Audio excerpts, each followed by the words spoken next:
뇌는 빌려와도 팔다리는 우리 걸 써야죠. 그러니까 올해 2025년 로봇 시장의 최대 키워드는 바로 피지컬 AI였거든요. 뇌만 좋아서는 안 되고 그 뇌를 그동안 몸체가 완벽해야 된다는 거죠. AI 뇌를 우리가 단기간에 따라잡기는 굉장히 어렵습니다. 인정할 건 인정해야죠. 하지만 대한민국의 주도주가 오래가는 미국 시장과 달리 한국 시장은 순환매가 잦은데 이런 구조적 차이는 어디서 나온다고 보시나요? 요즘 우리 시장이 코스피 4,000선을 넘나들면서 K 프리미엄 시대를 열었다 뭐 이렇게 하고 있지만 투자자분들 속은 여전히 타들어가고 있는 것 같아요. 그러니까 미국 주식은 한번 잡으면 사실은 뭐 1년, 2년, 3년 꾸준하게 우상향 하잖아요. 근데 우리 국장은 왜 이렇게 이제 숨이 좀 짧냐 이런 탄식 나오고 있고 그 탄식 저도 매일 듣고 있거든요. 오늘 그 구조적인 차이의 민낯을 좀 파헤쳐 드리고요. 이 순환매 장세에서 어떻게 해야 살아남는지 방법을 좀 말씀드리면 첫 번째 방법은 설계도가 아니라 부품을 파는 나라의 어떤 숙명인 것 같아요. 이게 무슨 말이냐면 가장 큰 차이는 산업의 체급과 성격에 있다는 거죠. 미국 시장의 주도주는 M7 기업 중에 뭐 애플이라든지 엔비디아는 세상을 바꾸는 설계도, 그러니까 플랫폼이라든지 IP를 파는 그런 기업들이잖아요. 그러니까 한번 표준으로 잡히면 전 세계의 돈을 빨아들이면서 수년간 독주하죠. 반면에 대한민국은 글로벌 공장입니다. 반도체, 배터리, 조선 전부 남의 물건에 들어가는 핵심 부품 같은 것을 만드는 중간재라는 거죠. 그러다 보니까 전 세계 경기가 조금만 출렁거려도 혹은 트럼프 정부의 어떤 관세 정책 같은 외부 변수 하나에도 수급이 즉각 반응한다는 거죠. 내 실력보다 남의 사정에 주가가 움직이니까 한 섹터가 오래 독주하기보다는 경기에 따라서 바통을 계속 넘겨주는 릴레이식 순환매가 일어날 수밖에 없는 그런 구조라는 거죠. 두 번째는요. 주주환원과 거버넌스라고 하는 체력 차이인 것 같아요. 최근 2025년에 밸류 프로그램이 다소 이제 정착이 되면서 많이 좋아졌다 이렇게 얘기하지만 아직 제가 보기에는 갈 길은 먼 것 같습니다. 미국 기업들이요 돈 벌잖아요. 자사주 사서 완전히 불태워버립니다. 공급이 줄어드니까 주가는 계속 우상향할 수밖에 없겠죠. 그리고 배당도 계속 늘리고 있거든요. 이러다 보니까 투자자들이 주식을 들고 있으면 돈이 되겠네 라는 확신이 있으니까 장기 보유하는 거죠. 근데 우리 시장은 어떨까요? 조금만 잘 나간다 싶으면 쪼개서 상장하거나 유상증자 해가지고 주주들 뒤통수 치는 일 여전하잖아요. 최근 증권사 리포트를 보면 한국 증시의 중복 상장 비율은 여전히 주요국 중에서 최고 수준이라고 꼬집고 있습니다. 투자자 입장에선 언제 뒤통수 맞을지 모른다라고 하는 불안감, 그래서 수익이 조금만 나도 일단 챙기고 다른 곳으로 옮겨가는 단기 대응이 습관화된 거다 이렇게 보시면 될 것 같습니다. 세 번째는요, 자금의 성격과 수급의 쏠림인 것 같아요. 미국 시장을 좀 보게 되면 전 세계의 연기금, 전 세계의 국부 펀드가 들어오는 거대한 바다 같습니다. 자금이 워낙 크고 느리게 움직이니까요. 반면에 한국 시장은 외국인과 기관의 비중도 크지만 개인 투자의 거래 대금 비중이 압도적으로 높잖아요. 우리 개인 투자자분들의 특징이 세계에서 가장 빠르고 스마트하죠. 하지만 그만큼 조급함도 크거든요. 정보가 굉장히 빠르다 보니까 오늘 뜬 뉴스에 다 같이 몰려갔다가 내일 다른 뉴스가 뜨면 또 우르르 빠져나가죠. 특히 올해 하반기 들어서 금리 인하 기조하고 맞물려서 유동성이 풍부해졌기 때문에 이 돈들이 한 곳에 진득하니 머물기보다는 그 수익률 게임을 벌이면서 방산에서 로봇으로, 로봇에서 다시 바이오로 이렇게 미친 듯이 계속 회전을 하고 있습니다. 거래량은 폭발적인데 주도주의 지속성은 짧아지는 전형적인 유동성 순환매 국면인 거죠. 미국 주식이 결혼이라고 하면 한국 주식은 어떻게 보면 연애인 것 같아요. 구조적 차이를 인정해야 돈을 벌죠. 그래서 지수보다는 섹터의 순서를 좀 읽으셨으면 좋겠습니다. 이게 첫 번째고요. 두 번째는 목표 수익률을 낮추고 회전시키시는 게 좋을 것 같습니다. 이게 두 번째입니다. 그리고 세 번째는 밸류업의 어떤 진짜를 구분하셨으면 좋겠습니다. 이게 세 번째. 그래서 한국 시장의 빠른 호흡을 탓하지 마시고요. 그 호흡에 맞춰 춤을 추는 투자자가 되시면 어떨까라는 말씀 드리고 싶습니다. AI 대장주들이 많이 올랐는데도 여전히 저평가라는 말이 나오는 것은 시장이 이 기업들을 바라보는 기준 자체가 바뀌고 있어서인가요? 2025년 한 해 동안 AI 대장주들의 어떤 주가 상승은 정말 눈부셨죠. 뭐 엔비디아, 마이크로소프트, 오픈 AI 같은 기업들은 꾸준히 시장의 주목을 받으면서 성장했으니까요. 그럼에도 불구하고 일각에서는 여전히 AI 대장주들은 미래 가치에 비해서 저평가되어 있다라고 분석 굉장히 많이 나오고 있습니다. 언뜻 들으면 모순처럼 보일 수 있어요. 근데 시장이 이 기업들을 평가하는 근본적인 어떤 기준 자체가 변하고 있기 때문에 이런 얘기가 나오고 있는 거거든요. 왜 변하고 있는지 그 근본적인 부분들을 좀 말씀드려보면, 첫 번째 바뀐 기준은 과거의 잣대로는 미래의 거인을 잴 수 없다입니다.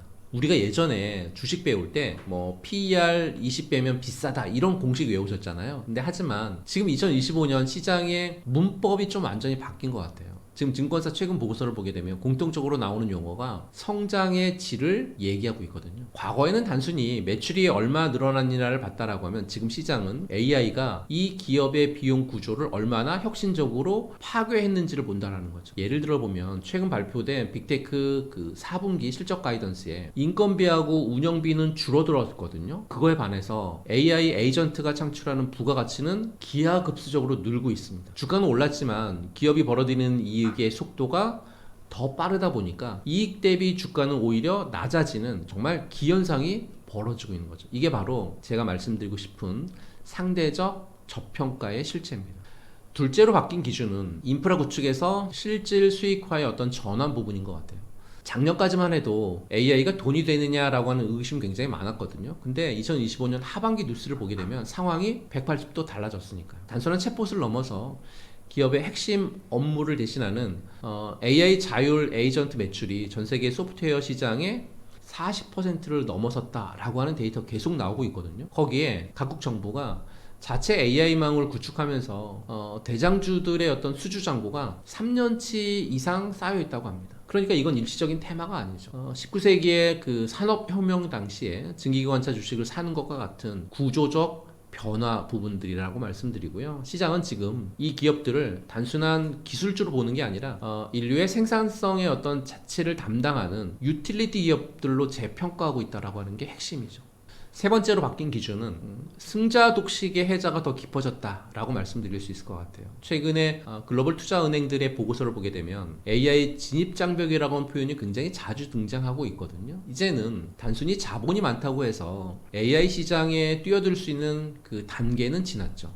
이미 대장주들이 확보한 거대한 데이터 연산 능력의 어떤 생태계의 선점이라고 하는 이 후발주자들이 도저히 따라올 수 없는 그런 수준으로 대장주들이 뛰어가고 있으니까, 이렇게 독점적 지위가 강화되면 시장은 당연히 더 높은 멀티플을 부여하겠죠. 이런 구간에서 주가가 비싸 보인다라고 하는 이유로 매도하는 사람들은 나중에 정말 크게 후회하고 했으니까요. 지금 AI 대장주들이 저평가라고 하는 말은 가격이 싸다는 뜻이 아니고, 그들이 앞으로 벌어들일 돈의 크기에 비하면 현재 주가는 여전히 시작에 불과하다라고 하는 시장이 어떻게 보면 강력한 믿음이다, 이렇게 말씀드리고 싶습니다. 로봇주가 주목받고 있는데 한국 로봇 산업은 기술로의 정면 승부보다 글로벌 빅테크와 손잡는 쪽이 기회가 더 크다고 보시나요? 지금 한국 로봇 산업의 정답은 독자 생존이 아니라 글로벌 동맹인 것 같아요. 왜 글로벌 빅테크하고의 결합이 한국 로봇주 투자의 핵심 키워드인지 몇 가지를 좀 통해서 말씀 좀 드리면, 첫 번째는 뭐 뇌는 빌려와도 팔다리는 우리 걸 써야죠. 그러니까 올해 2025년 로봇 시장의 최대 키워드는 바로 피지컬 AI였거든요. 뇌만 좋아서는 안 되고 그 뇌를 구동한 몸체가 완벽해야 된다는 거죠. 엔비디아, 뭐 구글, 테슬라 같은 기업들의 AI 뇌를 우리가 단기간에 따라잡기는 굉장히 어렵습니다. 인정할 건 인정해야죠. 하지만 그들이 만든 고도화된 AI가 현실 세계에서 물건을 짚거나 또는 걷거나 또는 일하게 만들려면 대한민국의 정밀 제어 기술과 액추에이터 그리고 감속기가 반드시 필요하다는 거죠. 지난 9월에 있었던 그 경주에서요, 에이펙에서 그 젠순왕 CEO가 얘기했죠. 젠순왕 CEO가 삼성, SK 회장들을 만난 이유가 뭐냐면 그들도 자기네 AI를 완벽하게 구현해줄 최고의 하드웨어 파트너가 절실하기 때문이라고 전 보고 있습니다. 둘째는요, 대한민국 로봇만의 생존법인 것 같아요. 최근에 이제 증권사 리포터를 보게 되면 공통적으로 나오는 그 시나리오가 있는데요. 빅테크하고의 동맹이 곧 실적이다 이런 얘기들 굉장히 많습니다. 국내 대기업들 보게 되면 우선적으로 뭐 삼성전자하고 레인보우 로보틱스 이제는 그 자회사나 다름없죠. 2026년에 출시될 상업용 양팔형 그 휴머노이드, 이 휴머노이드 로봇이 삼성의 제조 공장에 우선 투입될 예정이니까요. 이건 단순한 협력이 아니라 제조 생태계를 선점하는 전략 부분인 것 같아요. 두 번째는 뭐 LG전자하고의 엔비디아. 보시게 되면 최근 이제 LG전자가 엔비디아하고 손잡고 스마트 라이프 그 솔루션을 가속화했다 뭐 이런 소식이 있었잖아요. 로봇의 뇌는 글로벌 표준을 따르되 집안과 공장을 누비는 몸체는 우리가 장악하겠다고 하는 굉장히 영리한 그런 전략인 것 같습니다. 또다시 보게 되면 현대차도 있는 것 같아요. 현대차하고 그 뭐 보스턴 다이내믹스 이제 IPO가 코앞이죠. 현대차의 양산 능력이라든지 보스턴 다이내믹스의 어떤 기술이 결합해서 가장 많이 팔리는 휴머노이드를 꿈꾸고 있으니까요. 세 번째는 정면 승부보다 필수 파트너가 되는 쪽이 돈이 된다라고 하는 부분인 것 같아요. 과거 스마트폰 시장을 보게 되면 자체 운영 체제를 고집했었던 기업들 지금 살아남았나요? 다 나가 떨어졌습니다. 근데 안드로이드 생태계에서 최고의 하드웨어를 만든 기업들은 살아남아서 지금 엄청난 부를 쌓고 있잖아요. 지금 로봇 시장도 똑같다고 저는 판단합니다. 독자 노선을 건너라 에너지를 낭비하기보다는요, 글로벌 빅테크가 로봇을 만들 때 너희 부품이나 시스템은 필수다, 그래서 우리랑 같이 할래? 이렇게 말하는 그런 기업들과 함께 수익률 측면에서 같이 동행한다라고 하는 게 굉장히 전 유리하다라고 판단하고 있고요. 정부가 올해 출범시킨 제조 AX 얼라이언스도 결국 우리 로봇 기업들을 글로벌 공급망의 핵심으로 밀어넣으려고 하는 그런 전략적 포석이다, 이렇게 해석해도 되지 않을까요? 지금은 글로벌 빅테크의 표준에 가장 깊숙이 침투한 한국 기업이 대장주가 되는 그런 시대입니다. 밸류에이션이 높다고 겁내지 마시기 바라겠고요. 2026년 휴머노이드 양산 원년이 오면 지금의 주가는 다시 못 볼 저점일 수 있다라는 말씀드립니다. 하락장이 시작될 때마다 투자자가 무너지는 지점이 비슷한데 하락장에서 반드시 피해야 할 행동은 무엇인가요?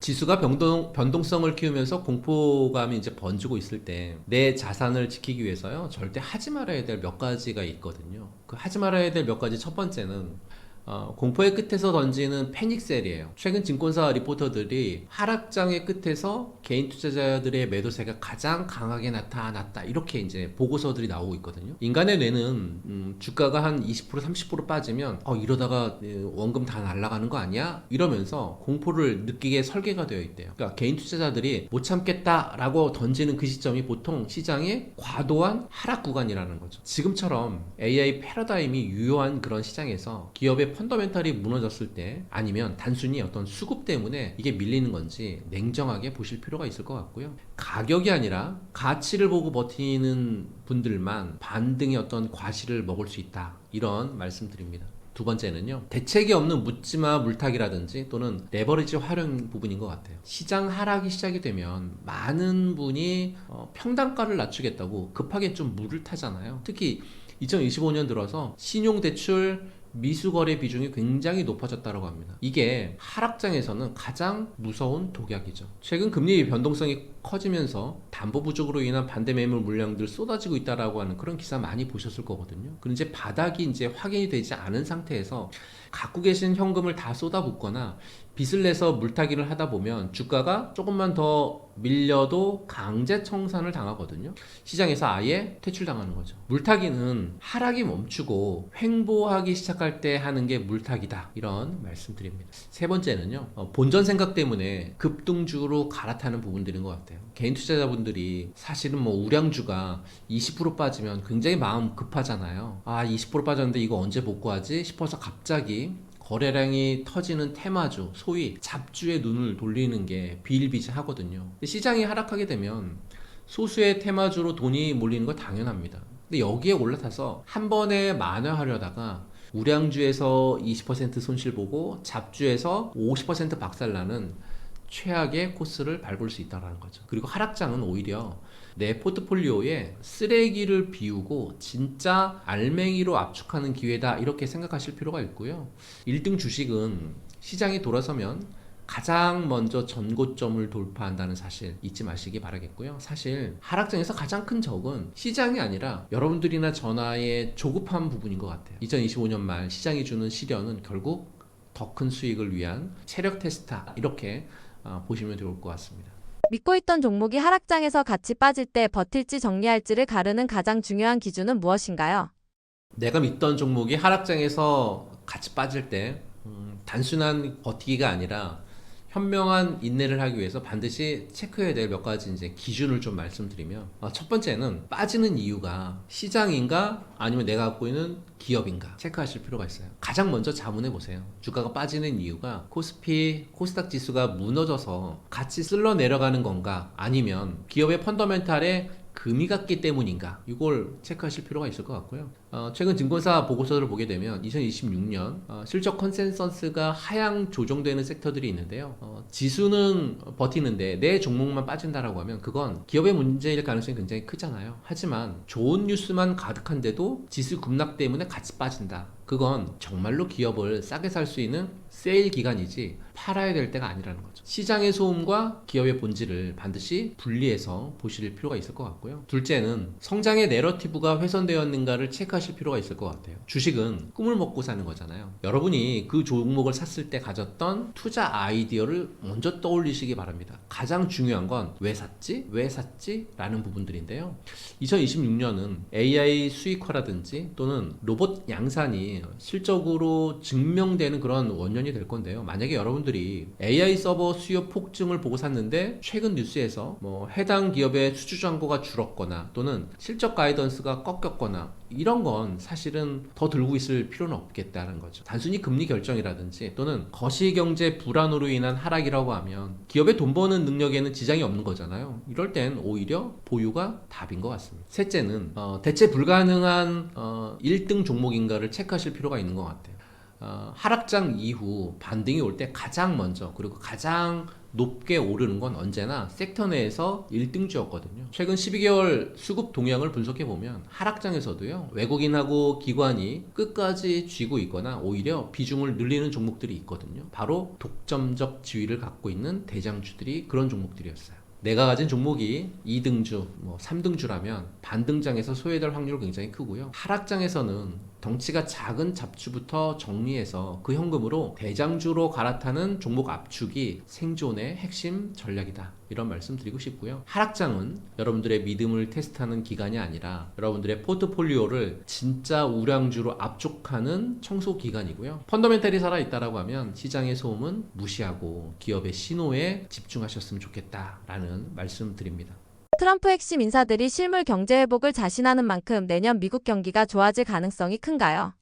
2026년 미국 경제는요, 화려한 파티가 아닌 조용한 연착륙에 성공할 가능성이 좀 높다, 이렇게 좀 판단을 하고 있거든요. 하지만 그 잔잔한 수면 아래에는 정책 불확실성하고 AI 버블이라고 하는 리스크는 도사리고 있는 것 같아요. 이 리스크를 피하기 위해서 몇 가지 체크해야 될 부분들이 좀 있는 것 같은데, 우선 첫 번째로 2026년 경제의 밝은 면을 보시면 견고한 연착률에 대한 시나리오가 있는 것 같아요. 2026년 미국의 GDP 성장률 같은 경우에는 지금 예상하기로는 1.9%로 예상하고 있거든요. 올해 미국의 성장률이 1.8%였으니까 소폭 오르는 거잖아요. 장기 평균 수준으로 돌아올 것으로도 예상이 좀 되고 있는 부분들이고요. 이건 어떻게 보면 경제가 과열도 또는 침체도 아닌 가장 이상적인 속도로 순항한다 라고 하는 그런 의미인 것 같습니다. 즉 연착륙에 성공한다라고 하는 강력한 신호로 해석할 수 있다라고 볼 수 있을 것 같고요. 그럼 어떤 게 이 순항을 이끌까요? 그 순항을 이끄는 첫 번째는 연준의 금리 인하인 것 같습니다. 연준이 금리를 내리면서 기업들 숨통을 틔워줄 거고, 또 트럼프 행정부 특유의 세금 환급이라든지 또는 가계 지갑 같은 부분들인 건데요. 돈이 생기면 뭐 하죠? 역시나 돈이 생기면 다 소비하시잖아요. 소비가 살고 기업 투자가 늘어나는 이 선순환 구조, 그러니까 이 연착륙 시나리오가 유력하다라고 하는 게 팩트인 것 같습니다. 실업률도 4% 초반 수준에서 안정된다고 하니까 고용시장이 무너질 걱정은 한시름 놔도 되지 않을까라고 판단하고 있고요. 두 번째는 AI 혁명의 확산인 것 같아요. 이제 AI는 어떻게 보면 단순한 테마가 아니라 실제 기업의 생산성을 끌어올리는 실체가 되었다고 보는데요. AI 기술에 대한 투자는 2026년에도 계속해서 경제 성장을 이끄는 어떤 핵심 동력이 될 것으로 판단하고 있고요. 세 번째는 현금 살포인 것 같아요.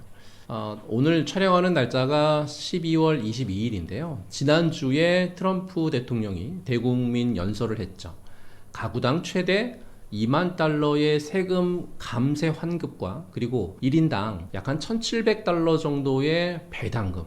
이게 다 유동성이잖아요. 그러면 2026년 상반기 미국 소비는 이 돈들 덕분에 어쩌면 조금 끓을 수밖에 없겠죠. 그러니까 두둑해진 가계 지갑, 또 트럼프 행정부의 대규모의 세금 환급 정책과 그동안 상승한 어떤 자산 가격, 이를테면 주식이라든지 또는 부동산 덕분에 미국인들의 소비 여력이 탄탄하게 유지될 수 있겠죠.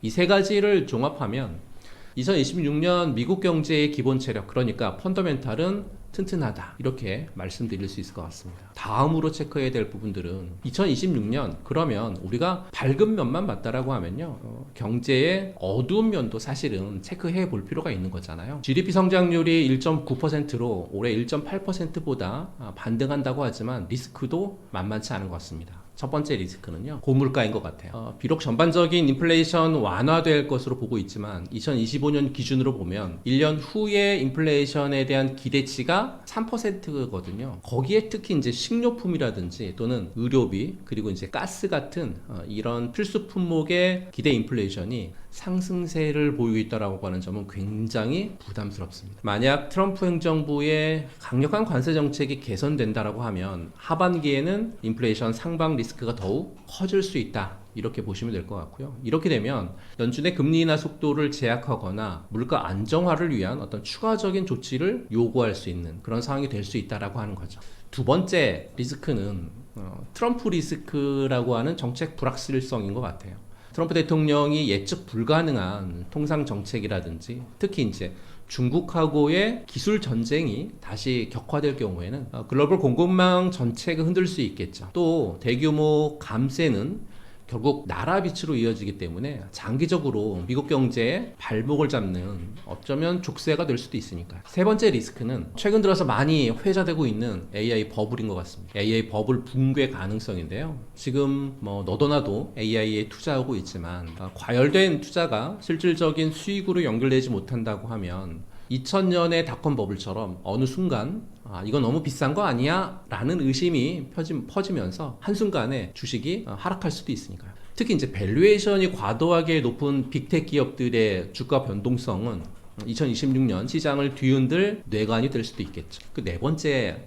리스크적인 부분들은요, 약달러라든지 지정학적 리스크인 것 같아요. 미국의 금리 인하는 달러 가치의 하락인 거잖아요. 이렇게 되면 우리 같은 수출 기업에는 호재일 수 있지만 외국인 자금의 이탈을 부추길 수 있다는 거죠. 여기에 중동이나 또는 우크라이나 같은 언제 터질지 모르는 지정학적 변수는 늘 시장에 발목을 잡을 수 있는 잠재적인 위험 요소니까요. 결론적으로 트럼프 인사들의 자신감, 사실 근거 없는 허풍은 아니라고 판단을 하는데요. 2026년 미국 경기는 분명 완만한 성장세를 보일 거다라고 말씀드리고요. 하지만 그 길은 평탄한 아스팔트가 아니라 울퉁불퉁 되어 있는 비포장 도로일 가능성이 굉장히 크다, 이런 말씀을 드리고 싶습니다. 감세와 규제 완화로 소비 회복에 대한 기대가 커지고 있는데 지금의 소비주 반등은 초기 국면이라고 보시나요? 네, 그렇습니다. 지금의 반등은 어떻게 보면 거대한 소비 회복 사이클의 정찰병이 도착한 신호탄이다, 이렇게 말씀드릴 수 있는데요. 하지만 그 정찰병 뒤에 따라오는 어떤 본대의 성격은 과거하고는 굉장히 다르게 포장이 될 수 있을 것 같아요. 그래서 무턱대고 아무 소비주나 사서는 절대 안 된다라고 말씀드리고 싶고요. 왜 그러냐면 첫 번째 이유는 소비 회복의 명분은 확실한 겁니다. 그러니까 소비주가 왜 꿈틀거리는지 그 명분부터 보시게 되면 트럼프 행정부의 가장 확실한 공약은 바로 대규모 감세였잖아요. 특히 이 중산층을 타겟으로 한 소득 감면은 당장 가계의 어떤 가처분 소득, 그러니까 쉽게 말해서 쓸 수 있는 돈을 직접적으로 늘려주는 그런 효과가 있으니까요. 최근에 이제 월가의 보고서들을 보게 되면 이 점을 주목하고 있는 것 같은데요. 뭐 뱅크 오브 아메리카의 최근 리포트에도 감세 정책이 실현될 경우에 2026년 미국 가계의 소비 여력은 예상보다 3에서 4% 정도 증가할 수 있다라는 분석을 했으니까요. 여기에 증시라든지 또는 부동산 가격이 안정세를 유지하면서 나타나는 자산 효과까지 더해진다라고 하면요, 사람들은 뭐 지갑을 열 그 명분은 충분하다, 실타는 모두 갖췄기 때문에 라고 판단을 하고 있고요. 최근에 뭐 월마트라든지 아니면 타겟 같은 대형 유통업체 주가가 바닥을 다지고 이제 반등하는 모습이 굉장히 많이 포착이 됐거든요.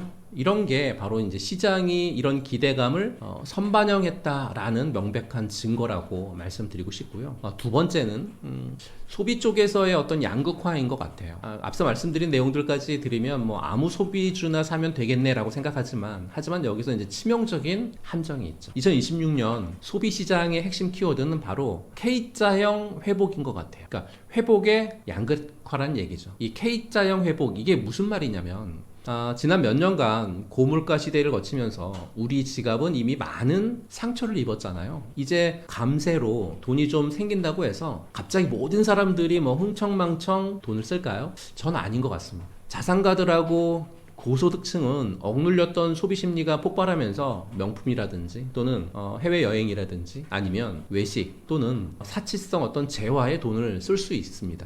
반면에 살림이 빠듯한 중상층이라든지 아니면 서민들을 보게 되면 늘어난 소득을 가장 먼저 어디에 쓸까요? 식료품이나 생필품 같은 필수 소비재를 사는데 사용하거나 아니면 빚을 갚는 데 우선적으로 사용하겠죠. 설령 중산층이 지갑을 열더라도 이제는 어떻게 보면 가성비를 따지는, 그러니까 똑똑한 소비자가 될 거다라고 보는 겁니다. 같은 돈을 쓰더라도 더 만족을 주는 제품 또는 더 큰 서비스를 찾게 된다, 이런 뜻 아닐까요? 어중간한 가격대의 브랜드나 또는 차별점 없는 제품들은 오히려 시장에서 외면받을 가능성이 좀 크다, 이렇게 판단하고 있습니다. 그렇다면 이 K자형 소비시장에서의 전략은 어떻게 보면 명품과 경험을 파는 기업, 또 가성비의 제왕, 여기로 나눠지지 않을까 싶습니다. 그래서 어중간한 중간은 버리고 확실한 명품과 압도적인 가성비라고 하는 양극단에 집중하는 것이 2026년 소비주 투자의 핵심이다, 이렇게 말씀드리고 싶습니다. 금리는 많이 안 내려가고 경기는 괜찮아지는 상황이면 코인이나 테마주보다 실적주가 더 나은 선택인가요? 지금처럼 금리가 높은데 경기가 버티는 구간은 사실 어떻게 보면 진짜들만 살아남는 실적주의 동무대다, 이렇게 정의할 수 있을 것 같습니다. 테마주나 코인은 어떻게 보면 미래의 꿈을 먹고 사는 그런 종목이잖아요. 그런데 이제 금리가 높다라고 하는 건 뭐냐면 미래의 꿈을 현재 가치로 환산할 때 할인율이 엄청나게 크다는 소리죠. 돈만 풀리면 뭐 이것저것 다 아무거나 간다라고 하는 식의 투자는 이제 끝났다는 얘기죠. 2026년 미국 경제는 GDP가 1.9에서 한 2.2%로 견조한 성장을 보이지만요, 인플레이션이 3%대에서 정말 끈적끈적하게 버티고 있다. 이게 어떤 걸 의미하냐면요, 트럼프 대통령이 금리 인하를 압박해도 시장은 관세로 인한 어떤 물가 걱정 때문에 장기 금리를 쉽게 안 내려준다는 거죠. 이럴 때 실체 없는 테마주나 또는 부채 많은 기업들은 이자 비용 때문에 녹아내리게 돼 있고요. 하지만 뭐 실적주라든지 금리가 높든 말든 자기 돈 벌어서 사업을 확장하고 배당까지 주는 이런 부분들을 생각하게 되면 그런 종목군들은 여러분들이 계속해서 관심을 보실 필요가 있겠다라는 말씀 드리고요. 지금 JP모건이라든지 아니면 모건 스탠리의 보고서를 보게 되면 2026년 S&P 500의 이익 성장률이 무려 14%까지 잡고 있습니다. 이 성장률을 14% 잡고 있다는 얘기는 이건 꿈이 아니라 정말 숫자로 가는 장세다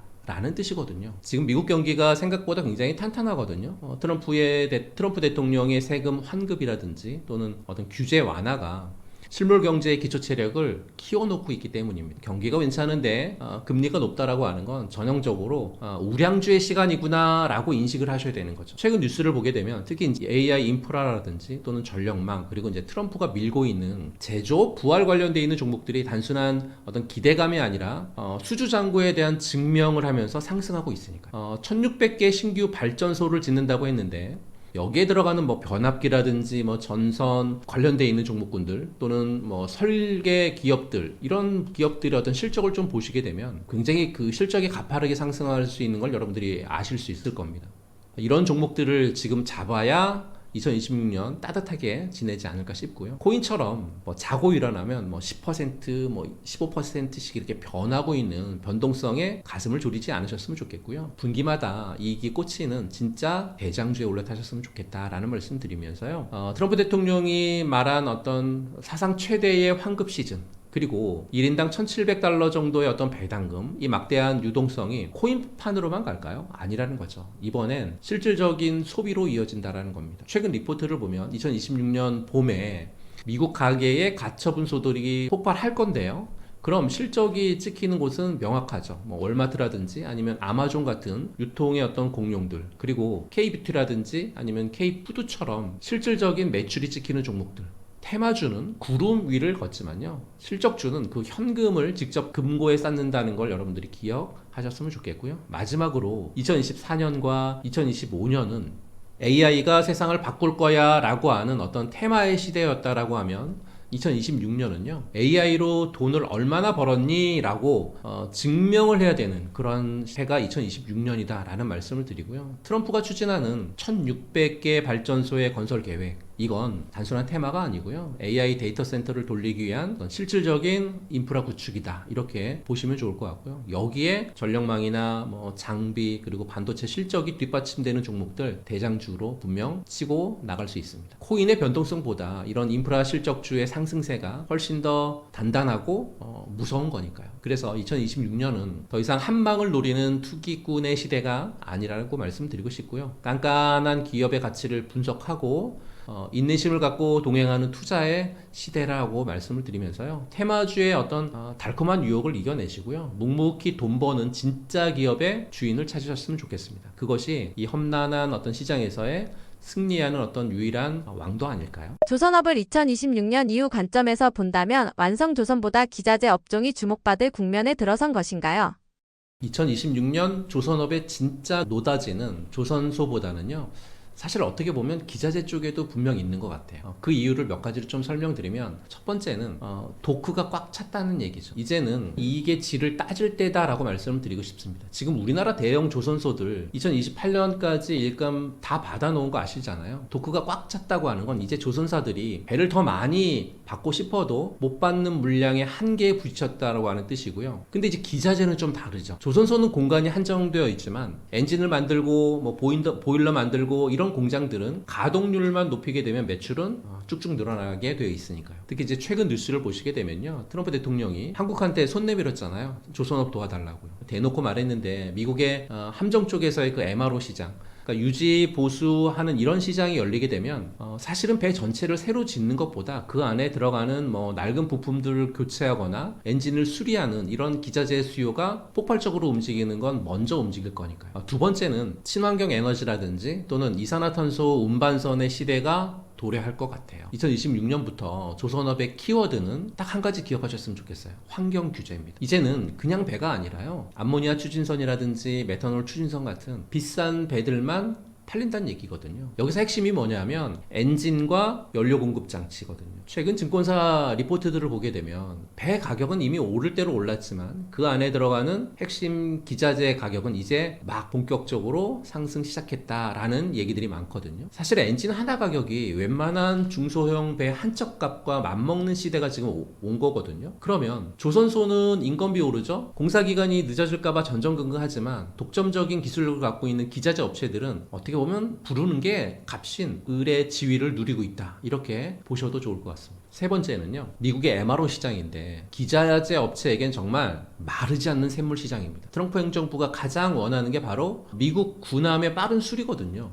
미국 조선소들이 다 망가져서 지금 수리를 못하고 있으니까 한국에 손 내민 거잖아요. 이때 가장 돈 많은 게 누굴까요? 함정용 어떤 특수 엔진이라든지 또는 축계 장치라든지 감속기 같은 핵심 부품을 만드는 기자재 업체들 아닐까요? 완성 조선 업체는 미국 현지 법인을 세우고 또 복잡한 법 규정을 따져야 되겠지만, 기자재는 부품만 실어서 보내면 되거든요. 또는 수리센터만 운영하면 되거든요. 그러니까 가볍고 빠르다는 얘기죠. 바로 2026년 조선업의 주인공이 이 기자재로 넘어가는 건 결정적인 이유를 몇 가지로 말씀 좀 드렸습니다. 그렇다면 2026년 어떤 기자재 업체를 잡아야 될까 고민하시는 분 굉장히 많잖아요. 첫 번째는 친환경 선박을 만드는 심장을 만드는 기업 보셨으면 좋겠어요. 앞으로 모든 배는 이제는 친환경으로 다 가야 되거든요. 그러니까 LNG나 또는 암모니아나 또는 수소 연료를 쓰는 배의 핵심인 이중연료 엔진을 만드는 기업. 그리고 극저온을 견뎌야 하는 이 본행제 관련 기업들 선택이 아니라 필수인 것 같습니다. 이들은 어떻게 보면요, 대체 불가능한 기술력으로 시장을 지배할 테니까요. 두 번째는 자율운항 시대의 어떤 두뇌라든지 신경을 담당하는 기업들도 보셨으면 좋겠습니다. 미래의 배는 스스로 항해합니다. 관련된 스마트 쉽 솔루션 기업이라든지 또는 항해 통신 장비 같은 기업들 또는 센서라든지 밸브 만드는 이런 기업들 제2의 성장기를 저는 충분히 맞이할 거다라고 말씀드리면서요. 2026년 이후에 조선업 투자의 핵심은 규모에서 수익성으로 넘어갑니다. 그리고 완성에서 핵심 부품으로 이동할 것 같아요. 거대한 항공모함을 만드는 거 굉장히 중요합니다. 하지만 그 안에 들어가는 최첨단 레이더라든지 아니면 제트 엔진 같은 이런 쪽이 정말 돈 버는 시대가 이제는 만들어졌다. 이렇게 보시면 될 것 같습니다. 요즘처럼 현금 가치가 줄어드는 시장에서 개인 투자자가 욕심부려도 괜찮은 선은 어디까지라고 보시나요? 오늘은 이 욕심의 경계에 대해 뜬구름 잡는 소리가 아니라 지금 당장 여러분들이 실천할 수 있는 현실적인 기준을 좀 말씀드리고 싶은데요. 왜 우리는 욕심을 낼 수밖에 없는가? 그러니까 먼저 현실부터 직시할 필요가 있을 것 같습니다. 왜 우리가 이제 조급해질까요? 사실은 인플레이션 때문에 그렇습니다. 최근 경제 지표들을 보게 되면 물가는 여전히 3%대에서 끈적끈적하게 움직이고 있고 연준이 금리를 더 올리기도 그렇다고 마음 놓고 내리지도 못하고 있는 아주 애매한 상황에 와 있잖아요. 이게 무슨 뜻이냐면 제가 오늘 방송 들어오기 전에 은행의 최고 예금 금리를 봤더니 한 3.2% 정도가 최고 예금 금리더라고요. 세금 떼고 물가 상승률 3%를 빼고 나면 사실 실질적으로 내 돈은 오히려 마이너스죠. 그 사이에 주식, 부동산 같은 자산 가격은 저만치 앞서 달려가고 있거든요. 그러다 보니까 최근에 현금은 쓰레기다. 투자를 안 하면 벼락거지가 된다라는 말이 나온 것 같아요. 가만히 있으면 뒤처진다라고 하는 공포, 바로 이 포모가 우리들 욕심의 길로 내몰고 있지 않을까 이런 말씀 드리고요. 그렇다라고 하면 여러분들이나 저나 지켜야 될 욕심의 선은 어디까지일까요? 첫 번째 선은 생활비의 마지노선은 침범하지 마셨으면 좋겠다라는 말씀을 드리죠. 가장 기본이자 가장 중요한 부분인 것 같은데요. 최소 한 6개월에서 한 1년 정도의 생활비 또는 갑작스러운 지출에 대한 비상금, 어떤 일이 있어도 투자금으로 사용해서는 절대 안 되는 돈 같습니다. 이런 돈들은 주식 계좌에 넣는 순간 투자금이 아니라 어떻게 보면 도박 자금으로 변할 수 있습니다. 왜 도박 자금으로 변하냐면요, 만일 이런 돈을 잃게 되면 당장 다음 달 카드값 또는 다음 달 관리비 낼 수 없잖아요. 이런 절박함이 냉정한 판단을 불가능하게 만들 수 있고요. 손절할 때 물타기를, 분할 매수할 때 몰빵을, 이런 상황을 만들 수 있다는 거죠. 주식시장에서 가장 먼저 퇴출당하는 사람이 바로 급한 돈으로 투자를 하는 사람. 이 선을 넘는 순간 여러분은 투자가 아니라 도박꾼이 되어가는 거다라는 말씀 드리고요. 두 번째는 빚이라고 하는 불길을 끌어들이지 마라 라고 말씀드리고 싶습니다. 요즘 같은 저금리 기조라든지 자산 가격 상승기에는 빚내서 투자하는 게 뭐 현명하다 이런 유혹이 사실 스멀스멀 피어오르고 있거든요. 최근 증권사 리포트들도 신용융자 잔고가 다시 늘어나고 있다라고 경고하고 있는데 명심하시기 바랍니다. 주식 투자를 위해서는 신용대출, 마이너스 통장, 주택담보대출 이런 걸 끌어쓰는 것은 시한폭탄을 안고 불길에 뛰어드는 것과 똑같습니다. 시장이 사실 뭐 내 예상대로 가면 얼마나 좋겠어요. 하지만 시장은 언제나 우리의 뒤통수를 쥐죠. 하락장이 찾아왔을 때 내 돈으로 투자한 사람들은 사실 버티기라도 할 수 있습니다. 일명 존버라도 할 수 있죠. 근데 빚으로 투자한 사람은 반대 매매라고 하는 지옥 맛보게 될 수 있을 것 같고요. 반대 매매는 내가 원하지 않은 가격에 내 의사하고 상관없이 주식이 강제로 팔려나가는 정말 깡통 계좌로 가는 급행열차입니다. 레버리지라고 하는 달콤한 말에 속지 마시고요. 그것을 상승장에서는 수익을 2배로 늘려줄 수 있지만 하락장에서는요, 파멸을 2배로 앞당기는 악마의 속삭임이다 라는 말씀 드립니다. 세 번째 선은 나의 그릇을 넘는 욕심을 부리지 마라 라고 말씀드립니다. 모든 사람에게는 사실 각자 감당할 수 있는 그 손실의 그릇이 있는 것 같아요. 그 손실의 그릇이 누구는 10%일 수 있고요. 또 누구에게는 30%일 수 있습니다. 내가 밤에 편히 잠들 수 있는 수준, 그것이 여러분들과 저의 욕심의 한계선인 것 같거든요. 지금 당장 여러분들의 포트폴리오를 보고 자문해 보시기 바랍니다. 내가 만일 내일 아침 시장에서 20% 폭락을 했을 때 나는 패닉에 빠져서 모든 것을 던져버릴 것인가, 아니면 계획도로 추가 매수를 할 수 있을 것인가. 만약 전자에 가깝다고 하면 여러분들은 이미 그릇을 넘어서는 욕심을 부리고 있는 거고요. 자산의 일부를 현금이나 채권 같은 안전자산으로 옮겨서 그릇의 크기에 맞게 리스크를 조절하실 필요가 있을 것 같습니다. 남들이 100% 수익 냈다고 배합할 필요 없고요. 그들은 그들만의 리스크를 감당할 그릇을 가졌기 때문이라고 판단하시면 좋을 것 같고요. 우리는 여러분들이나 저나 그릇에 맞는 그러한 크기만큼만 활용하는 그런 시장으로 보셨으면 좋겠다, 이런 말씀 드립니다. 요즘 장은 지수보다 종목이 먼저 움직이는데 이런 국면에서 지수 투자보다 자금이 몰리는 방향을 따라가는 전략이 더 유효하다고 보시나요? 올해 2025년 시장을 한마디로 정의하면 극단적 차별화라고 이렇게 말씀드리고 싶습니다. 지금 스마트 머니들은 아주 냉정하죠. 숫자가 찍히는 그 성장주에 주목하고 또 확실한 수주잔고가 없는 종목은 철저히 외면하면서 확실한 종목에만 돈을 몰아주고 있으니까요. 그래서 지금은 지수를 좀 버리고 돈을 따라가야만 살아남는 장이다, 이런 말씀을 드리는데요. AI 반도체나 또는 차세대 원전, 그리고 뭐 로봇이라든지 아니면 우주 항공 같은 미래 성장 스토리가 명확하고 또는 실제 실적이 찍히는 섹터로만 시장의 모든 돈과 그리고 관심이 블랙홀처럼 빨려 들어가고 있죠. 반면에 전통적인 굴뚝주라든지 성장 스토리가 불분명한 기업들은 지수가 조금 올라와도 오히려 소외되고요. 하락하는, 그야말로 부익부 빈익빈 장세가 고착화되고 있습니다. 이건 지수보다 종목이 먼저 움직인다라고 하는 말의 진짜 의미인데요. 지수는 2,500개가 넘는 기업들의 어떤 평균 값일 뿐 더 이상 시장의 진짜 온도를 보여주지 못하고 있습니다. 진짜 열기는 그 돈이 쏠리는 그곳, 소수의 핵심 주도주 안에서만 정말 활활 타오르고 있는 그런 셈인데요. 그렇다라고 하면 이런 국면에서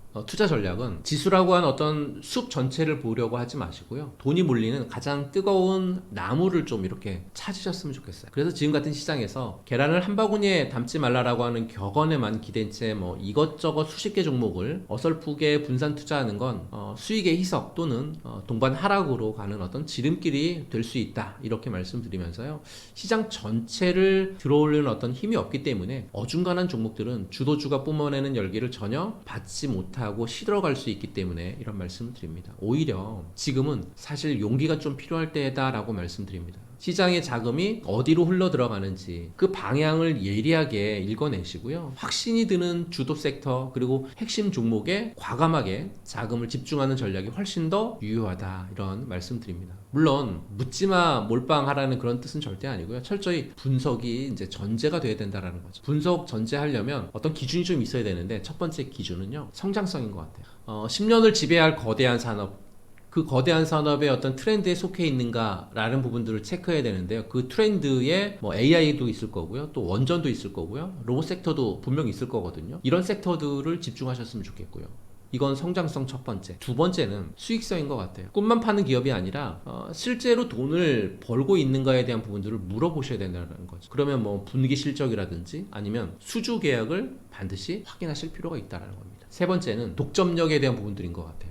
그러니까 경쟁자가 쉽게 따라올 수 없는 기술적 혜자를 가졌는가에 대한 부분들을 체크 분명히 하실 필요가 있을 것 같아요. 성장성, 수익성, 독점력, 이 세 가지 기준을 모두 충족하는 종목들을 5개 종목 이내로 압축을 하시고요. 시장의 흐름에 맞춰서 비중을 조절하면서 따라가는 선택과 집중 전략이야말로 2026년을 지배할 어떤 최고의 투자법이다라고 판단하고 있고요. 정리해보면 나침판을 좀 버리고요. 돈의 지도를 따라가셨으면 좋겠다라는 말씀드립니다. 2025년 지금 여러분들이나 저나 투자 전략의 어떤 근본적인 패러다임에 대한 전환을 요구받고 있는 그런 시기가 됐고요. 더 이상 코스피 지수라고 하는 낡은 나침판에 의존해서는 안 된다고 말씀을 드리면서요. 지수는 길을 잃었죠. 근데 우리는 목적지에 데려다줄 침판을 버리고 목적지에 데려다줄 지도를 통해 가지고 지도를 찾아서 따라가셨으면 좋겠고, 그 지도의 핵심은 성장성, 수익성, 독점력인 것 같습니다. 대신에 시장이 가장 가장 똑똑한 돈이 어디로 향하고 있는지, 그 돈이 모여서 어떤 이야기를 만들어내고 있는지 모든 신경을 여기에 집중하실 필요가 있을 것 같고요. 지금은 굉장히 지루한 그리고 횡보가 진행이 되고 있는 그러한 시장인데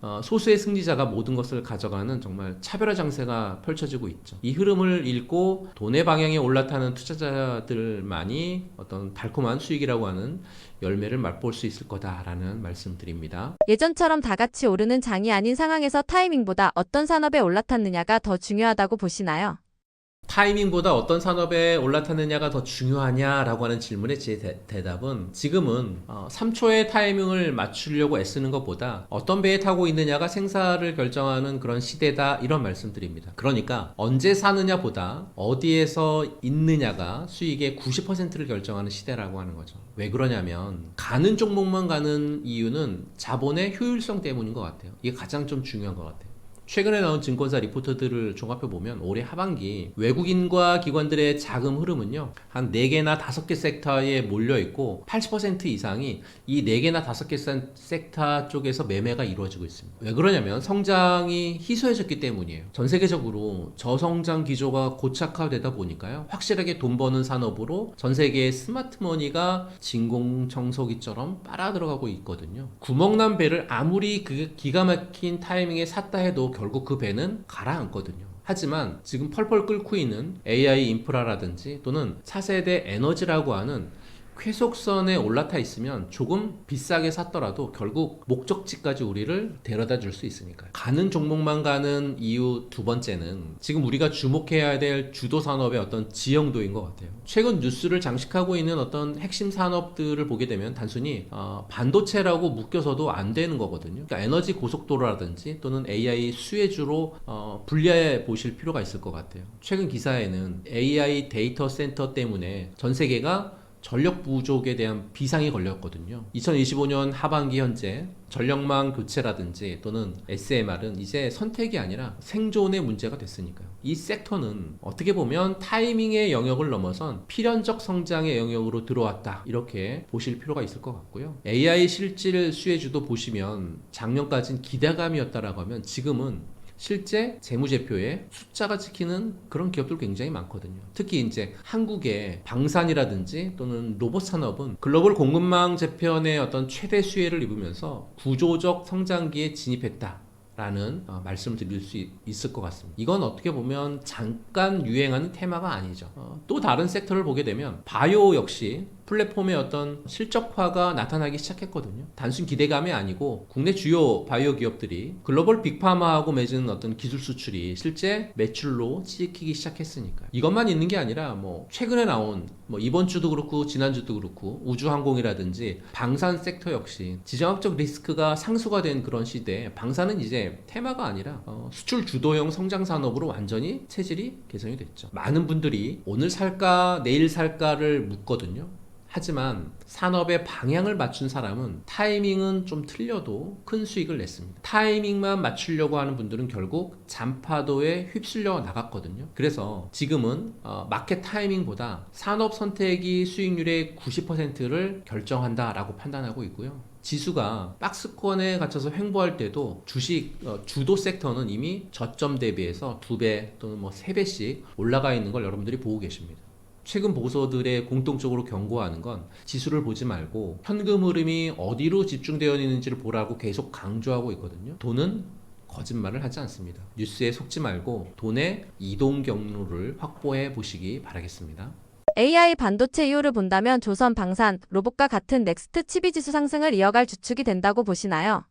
조선, 방산 아니면 로봇 같은 여기는 함께 가는 동반자지 반도체를 대체하는 후계자는 아니다라는 말씀드립니다. 이게 무슨 얘기냐면 2026년도에 반도체는 여전히 주인공이기 때문에 그렇습니다. 증권가에서 2026년도에도 반도체가 시장의 중심에 설 것이라고 분석하면서요, 코스피 영업이익 약 440조 중에서 코스피의 실적 상승 요인 중에 70%가 삼성전자, SK하이닉스, 그리고 한국전력 같은 이 세 개 기업에서 발생한다라고 분석을 했죠. 코스피 내년 영업이익 441조 중에 세 개 기업이 70%를 한다고 나와 있으니까요. 그리고 삼성전자하고 SK하이닉스, 한국전력의 영업이익이 코스피 영업이익의 절반 가까이 해당하는 약 207조 가량 될 거라고 전망을 하고 있으니까요. AI 반도체 수요가 만드는 슈퍼사이클이 최소 2년 이상 이어진 과거 사례를 고려한다라고 하면 2026년도 역시 대형 반도체 중심 장세가 계속될 가능성이 크겠죠.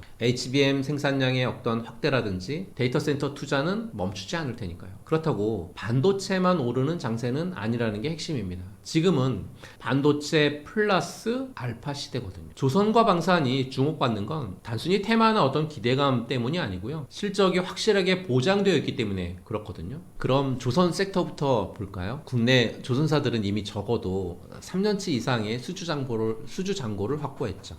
2026년에 388억 달러, 그러니까 한화로 약 한 57조 원 규모의 신규 수주가 예상되고 있는데요. 이게 무슨 뜻이냐면 앞으로 3년간은 일감 걱정 없이 매출이라든지 영업이익이 계속해서 나온다는 얘기죠. 특히 LNG선 쪽이 폭발적이잖아요.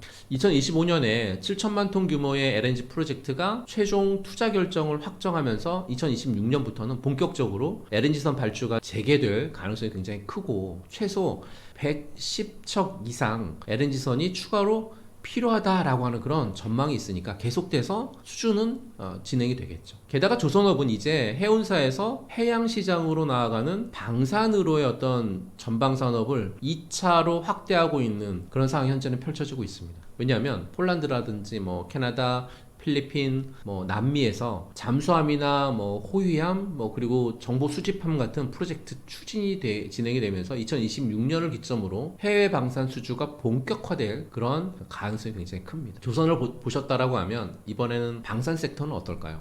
현재 그 4대 방산 기업의 수주 잔고가 2025년 현재 한 120조 정도 달하고 있거든요. 근데 향후 한 2, 3년간 안정적인 매출 실현이라든지 실적 개선의 기반이 크게 전개가 될 거고, 금액으로만 보면 한화 에어로스페이스가 한 40조 정도 되고요, 현대 로템이 한 30조 정도 되고, 한국항공우주 같은 경우에 한 25조 정도 되고, LIGN 엑스원도 한 20조 정도 되니까요, 굉장히 크게 늘어나고 있죠. 거기에 글로벌 방위비 지출이 사상 최대치를 경신하고 있는데 여기서 한국 방산의 입지 계속 커질 수밖에 없다.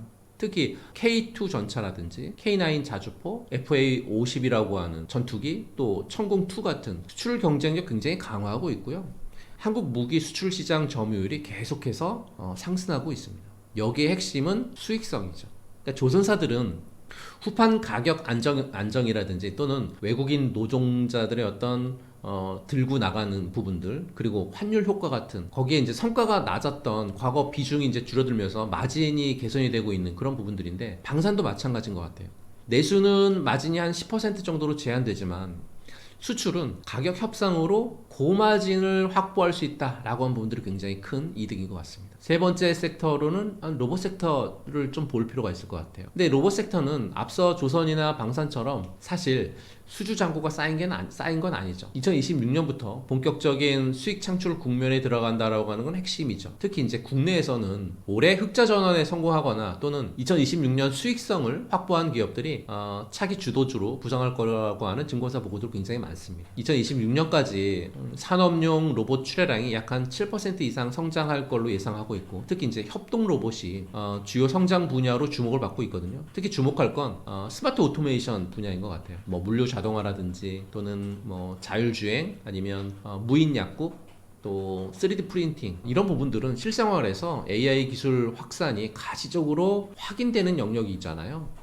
글로벌 자율주행 어떤 주차 로봇 시장도 2025년부터 2030년까지 연평균 20% 성장해가지고요, 2030년 되면 한 67억 달러 정도에 달할 전망이라고 하는 전망도 나오고 있는 그런 상황입니다. AI, 반도체, 이유를 본다라고 하면 조선, 방산, 로봇이 넥스트가 아니라 저는 투게더인 것 같아요. 반도체를 대체하는 게 아니라 반도체하고 함께 지수 상승을 이끄는 동반자 관계라는 거죠. 2026년 한국 증시는 반도체 슈퍼사이클의 중심축 위에 조선, 방산의 어떤 확정된 어떤 실적, 그리고 로봇의 상용화 진입이 겹치면서 다중엔진 구조의 강세장이 만들어질 걸로 이렇게 판단하고 있습니다.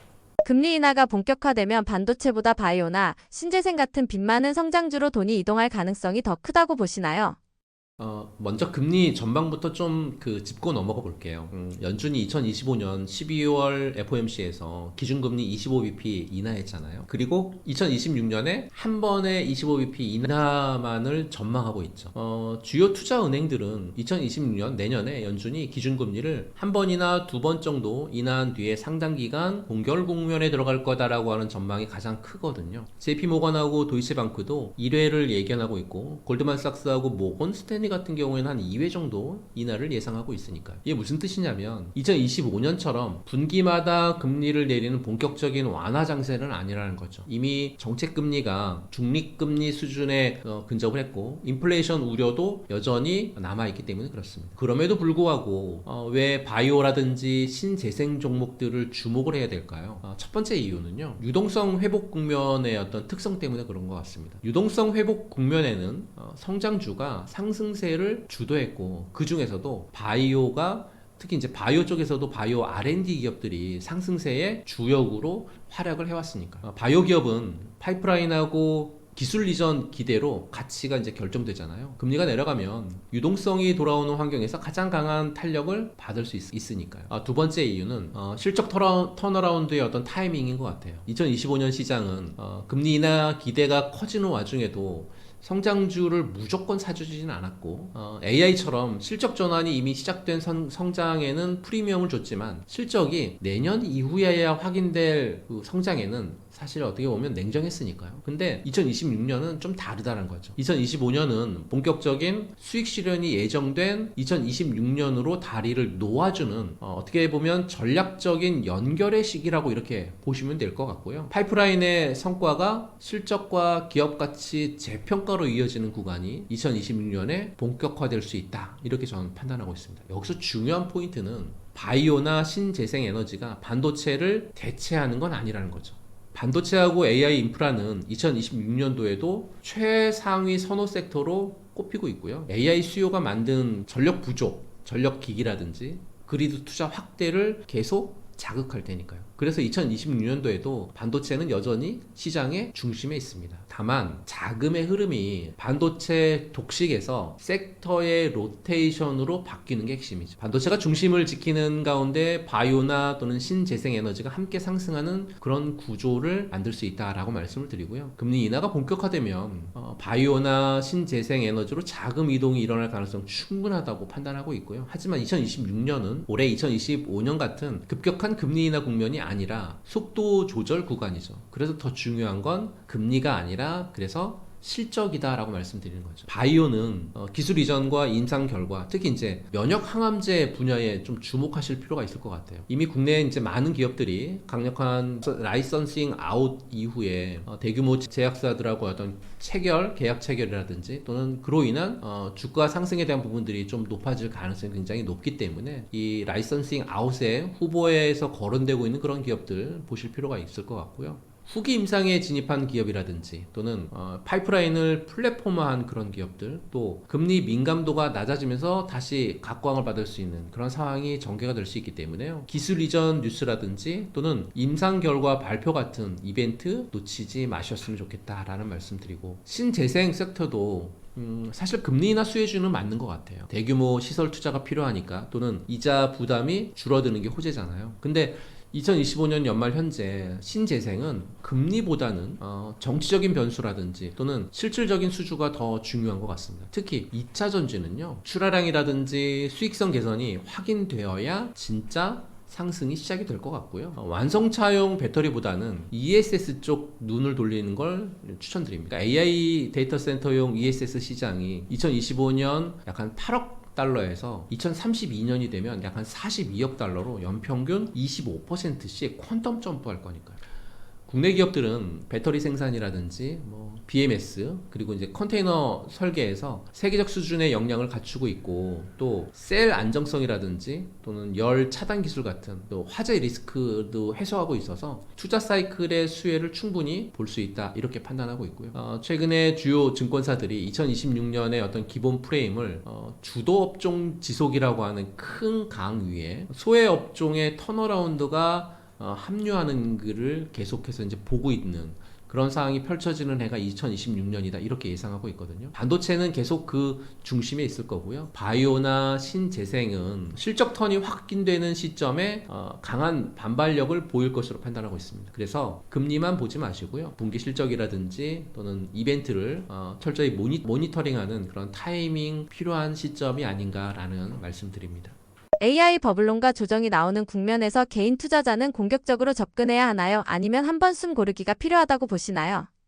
올해 2025년 한 해 동안 AI 관련주는 시장을 정말 뜨겁게 달궜죠. 하지만 이제 최근 들어서 AI 버블론이 다시 이제 고개를 들고 있습니다. 그래서 지금은 엑셀을 밟을 때가 아니라 핸들을 좀 고쳐 잡아야 되는 시기 아닌가라는 말씀을 드리고 싶은 거죠. 최근에 발표된 이제 골드만삭스하고 국내 주요 증권사들의 2026년 그 보고서, 그러니까 전망 보고서죠.